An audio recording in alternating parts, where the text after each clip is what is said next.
Hey everybody, here we are to wrap up chapter 4. We're going to look at section 3, the diversity of living things. And sort of simply put, we're going to sort of run through the food chain here, or at least from least complex to most complex, just as a organizational idea for your head. Your essential question. I want you to describe how organisms interact and depend on each other for survival. Be thorough, be complete, but that's the idea, be able to do that. The diversity of living things. Most scientists classify organisms into 3 domains: bacteria, archaea, eukarya. Basically, do they have a cell nucleus, eukaryote, or not? Bacteria and archaea do not. So that's the 3 domains, and we get into the 4 kingdoms. The 4 kingdoms basically going to be plant, animal, fungus, protist. I guess I should go the other way. Protist, fungus, plant, and animal, if we're going from least to most complex. The members of the 3 domains get their food in different ways, and they're made up of different types of cells. And this is the smallest unit of biological organization. It's the most simplest. Everything falls into one of these 3 categories. And then the cells of animals, plants, fungi, and protist are the ones that all contain a nucleus. So in the 4 kingdoms, they're all coming into this. Some scientists are organizing it different ways. We have the domain bacteria and then kingdom bacteria. Domain archaea, kingdom archaea. So some people will talk about 6 kingdoms. There's just a kingdom of bacteria, a kingdom of archaea, exactly the same as the domain.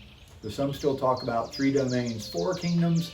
Some will talk about 3 domains and 6 kingdoms, but they're really pretty much saying the same thing.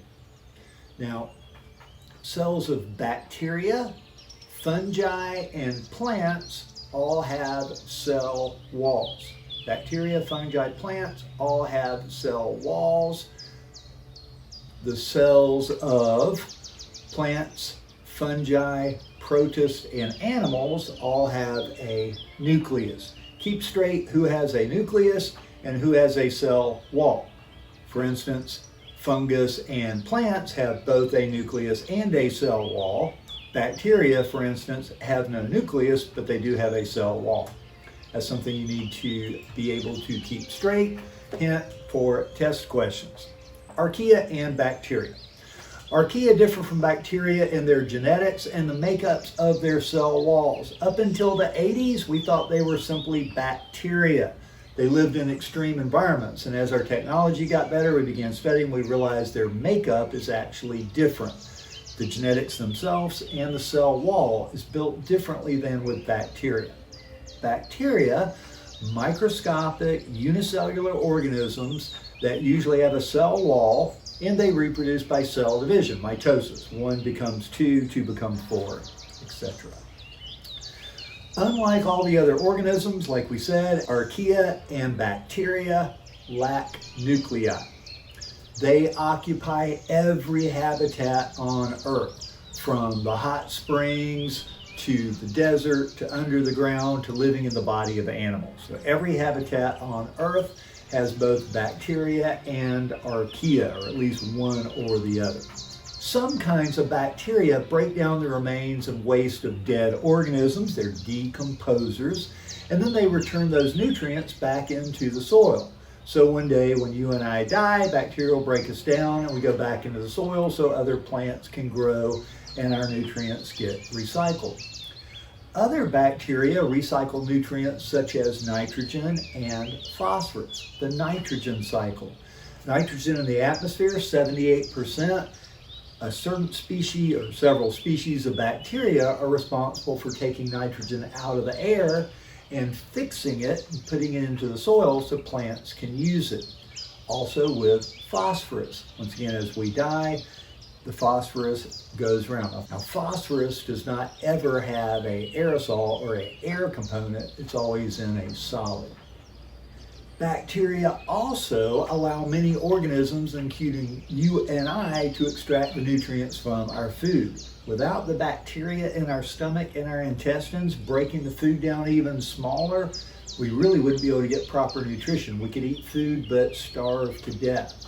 Bacteria, we are dependent on bacteria for them to help break down our food into small enough molecules that our body can actually use the nutrients from it. The bacterium E. coli, Escherichia coli, or E. coli, is found in the intestines of all humans and other animals. They're what helping us digest our food. We need them.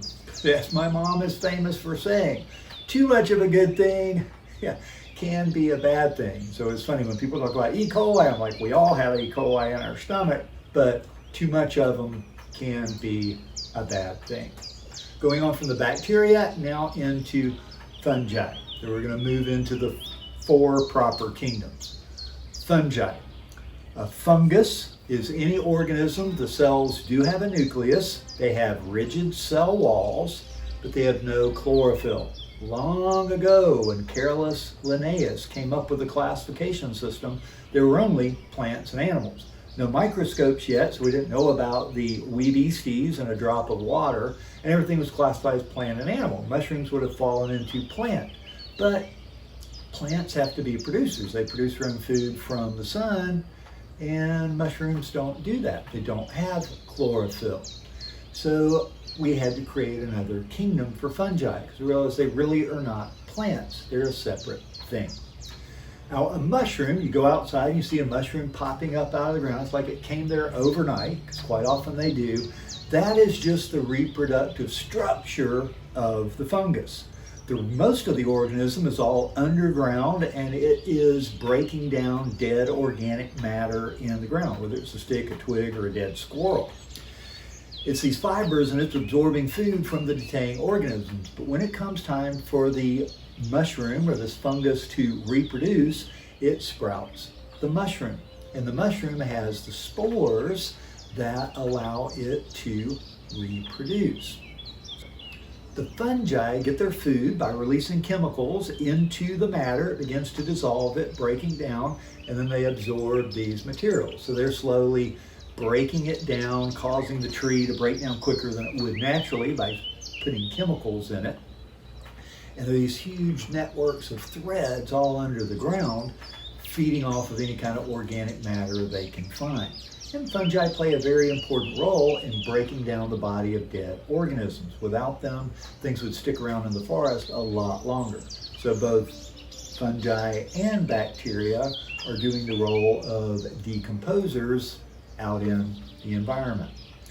Now, some fungi, like bacteria, can cause disease. Athlete's foot. This is just a fungus. If you get athlete's foot, it's not a problem. You treat it with medicine and it kills it off. Also, some fungi we use to add flavor to food. Blue cheese is just a fungus in the cheese. So it gets both its flavor and coloring from the fungus, and smell as well. Yeasts are a type of fungus, and we use this when we make bread. So if we make yeast bread, that is a fungus, and what it's doing is it is consuming the sugar, and as it consumes the sugar, it gives off carbon dioxide, causing the bread to rise. The gases in it make the little teeny tiny bubbles, making our bread light and airy. So we are cooking using a fungus for food. The next category is protist. I kind of wish the book would have put protist first, but either way. Protists are very diverse, belonging to the kingdom Protista, and in a sense, most of these are unicellular, they're microscopic, very simple organisms, and they are either plant-like, animal-like, or fungi-like.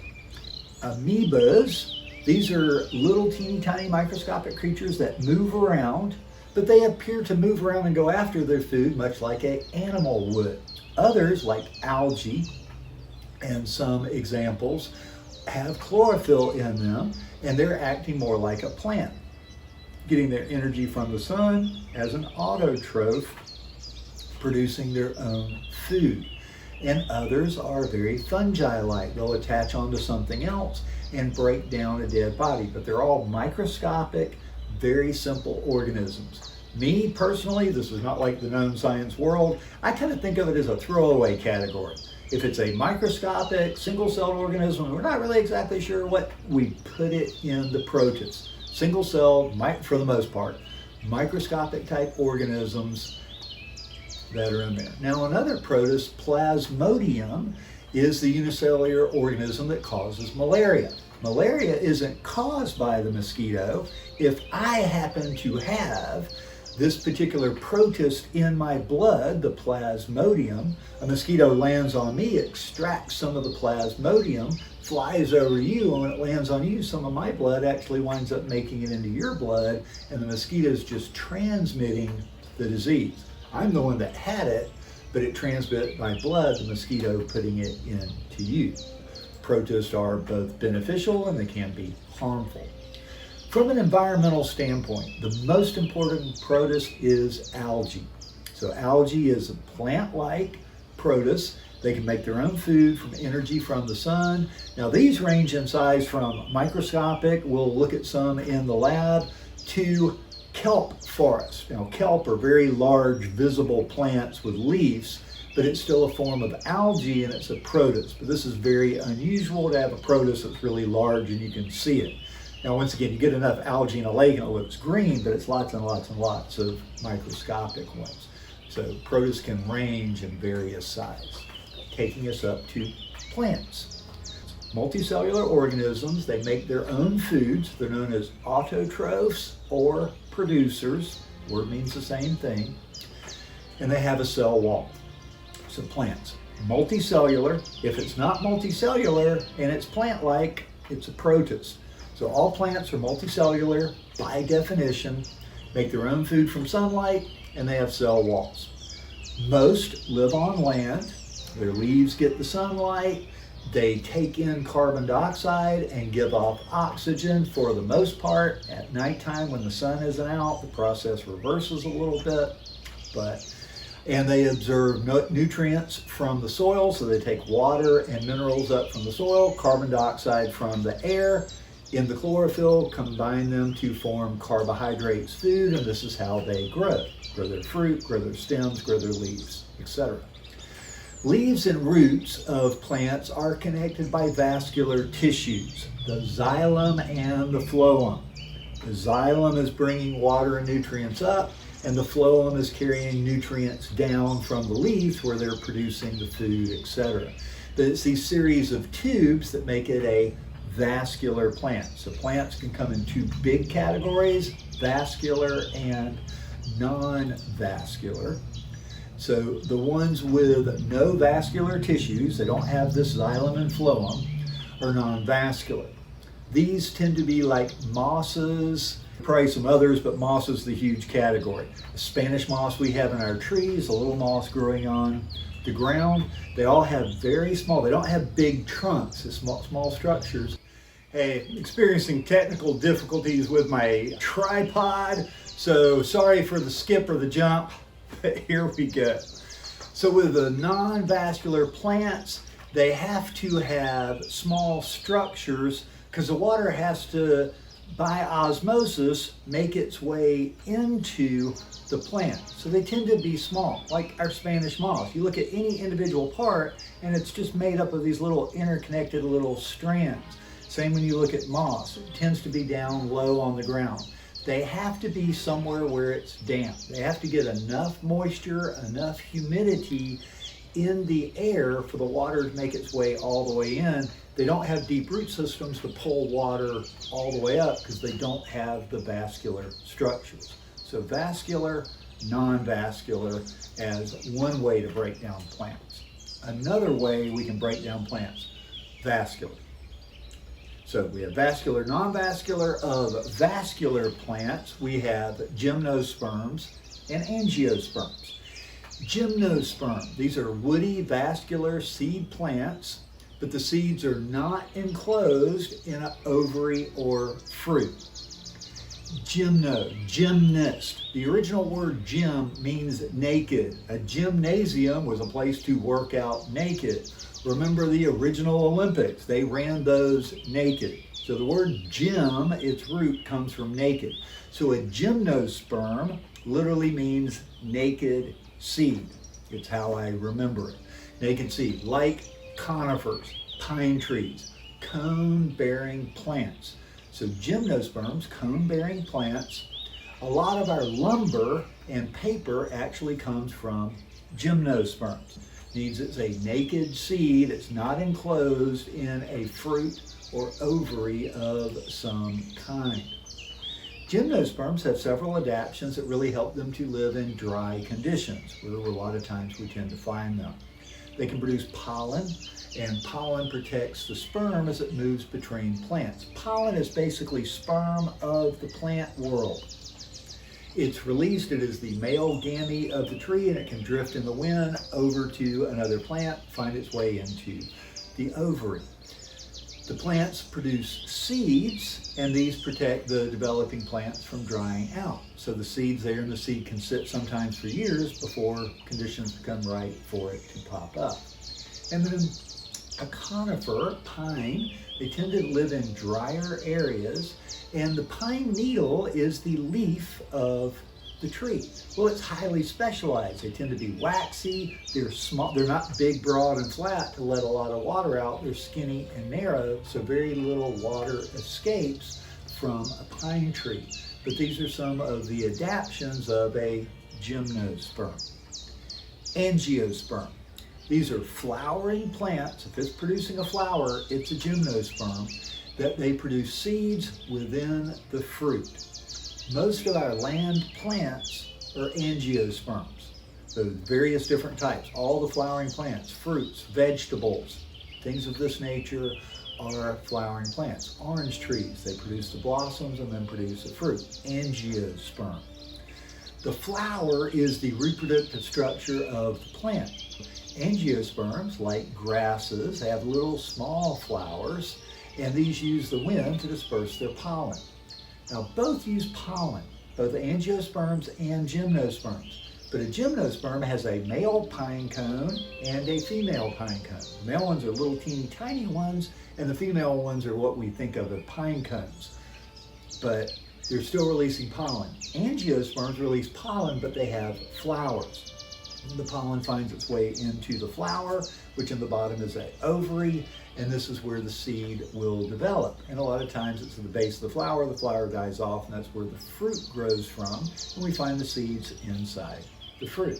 And a lot of the angiosperms have these very large flowers with nice scents to attract the insects and the birds, because they're dependent on them for cross-fertilization or cross-pollination. Most land animals are actually dependent on these flowering plants. It's the food we eat.